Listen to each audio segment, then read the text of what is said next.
A lot's been made in the week about the Genesis marketplace, which was the biggest marketplace for stolen credentials, has been shut down in an international effort.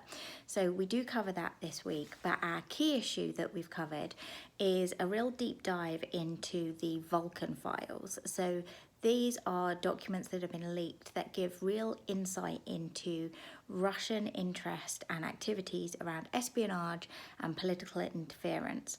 So these are really interesting and they show a couple of key things. So number one is a high level of investment from the Russian government in creating these cyber programs.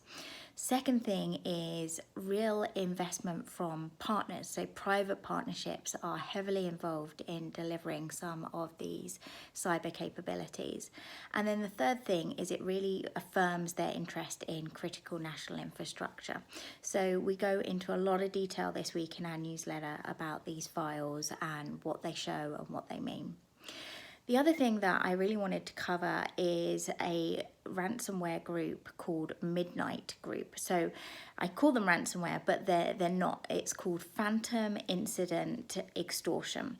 And this is something that's been observed for the last few years, but they are really prolific right now in targeting companies that have previously had a breach and saying that they've breached them and that they have data that they will release if they don't pay a ransom, when actually this group has not breached them themselves at all.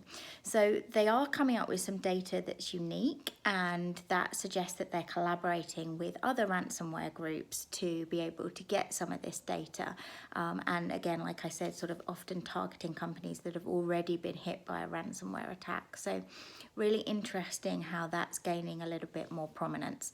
And again, something that we cover in more detail this week in our newsletter, which you can get from the Orpheus website.